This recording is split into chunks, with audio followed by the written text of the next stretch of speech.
હિંમતનગરની સાબર dairy પ્રથમ વખત 9 મહિનાનો ₹258 કરોડ દૂધનો ભાવફેર ચૂકવી દેવાયો છે, જે ગત વર્ષે વાર્ષિક 910 કરોડ ચૂકવાયો હતો.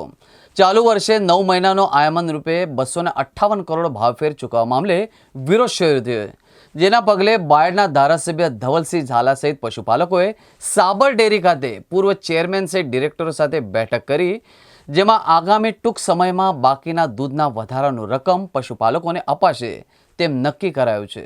સાબરકાંઠા અને અરવલ્લીના 3.5 લાખ પશુપાલકો પૈકી સાબર ડેરીના પૂર્વ ચેરમેન અને એમડી સાહેબ જોડે જે મિટિંગ કરી છે, એની અંદર ચેરમેનશ્રીએ એવી બાંહેધરી આપી છે કે હું પશુપાલકોને 15 થી 20% જેટલો ભાવફેર આપીશ. તેનાથી પશુપાલકો ખુશ છે.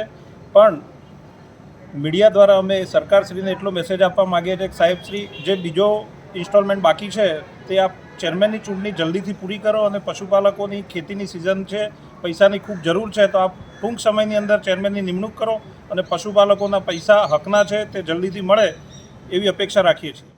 જે પ્રકારે પશુપાલકોની માંગ હતી કેટલાય સમયથી ભાવ વધારાને રિલેટેડ પશુપાલકો ચિંતિત હતા, કારણ કે સમય નજીક હતો, વરસાદ પડી ગયો હતો, બિયારણને બધાની જરૂરિયાત ઊભી થાય, પૈસાની જરૂરિયાત ઊભી થાય. અને સાબરકાંઠા અને અરવલ્લી જિલ્લો પશુપાલક પર 80% પશુપાલક ઉપર નભતો જિલ્લો છે.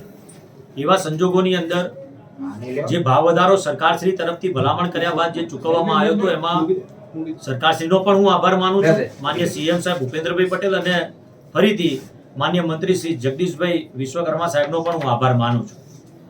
સાથે પશુપાલકોની અંદર એક એવો અસમંજસ હતો, અંદર વિચાર વંટોળ ચાલતો હતો, બધા ખૂબ પરેશાન હતા કે ભાઈ હવે બીજા પૈસા મળવાના છે કે નથી મળવાના. એટલે તમામ લોકોને આહવાન કર્યા હતા, તમામ લોકો અહીંયા આવ્યા હતા. એમાંથી અમે 25 જણા મિટિંગ કરી, બહેનો પણ હતા એની અંદર. જે પ્રમાણે વાત થઈ એ પ્રમાણે જે ભાવ હતો એ ₹970ની આસપાસ આપવામાં આવશે. એટલે કોઈક મંડળીને 15% થી લઈને 20% સુધીનો ભાવ વધારો મળશે એવી વાત એમને ચોક્કસપણે કીધી છે. એટલે એમાં મૂળ પ્રશ્ન એવો છે કે ક્યાંક કોઈ મંડળીમાં દૂધ ઓછું પ્રમાણમાં હોય, કોઈ મંડળીમાં દૂધ વધારે પ્રમાણમાં હોય, કોઈ મંડળી ભેંસનું દૂધ હોય, કોઈકમાં ગાયનું દૂધ વધારે હોય. એટલે એ પ્રમાણે એને નફાનું ધોરણ બદલાતું રહેતું હોય છે.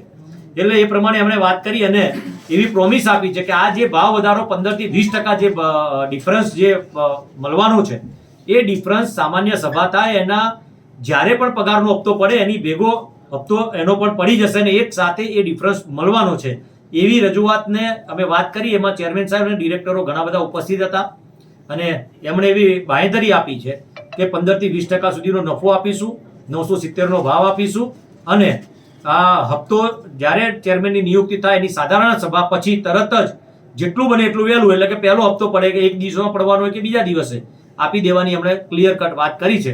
એટલે આ પશુપાલકોના હિતમાં નિર્ણય છે, પરંતુ આ નિર્ણય એમનો છે અને મારા તમામ લોકો બહાર બેઠેલા છે પશુપાલકો, એ પણ હું માનું છું આ વાતથી સંમત જ હોવા જોઈએ. તેમ છતાંય એમને એક વખત ચર્ચા વિચારણા કરીને અમારી જે સંગઠન જે અહીંયા આવ્યું હતું પશુપાલક સમિતિ હતા પ્રતિનિધિ મંડળ, એ પ્રતિનિધિ મંડળને તો મંજૂર છે, પરંતુ બહાર બેઠેલા તમામ અમારા જે પશુપાલકો છે એમને પણ વાત કરવાની છે. બાયડના ધારાસભ્ય ધવલસિંહે સોશિયલ મીડિયામાં પશુપાલનના ભાવફેર માટે રિફંડ મની માટે જે સભાસદોનું એકત્રિત કરી અને જે રજૂઆત માટે આવ્યા હતા એના અનુસંધાને આજે એમના જોડે ચર્ચા કરી, મિટિંગ કરી.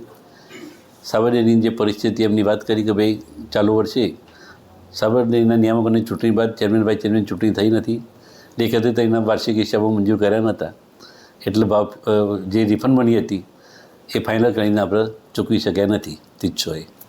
એટલે એના અનુસંધાને એમણે હતું ભાઈ જેમ આપણે 300 પહેલી બોલાવતા, ચેરમેન ચૂંટણી નહીં એટલે થોડી પ્રક્રિયા લેટ થઈ છે.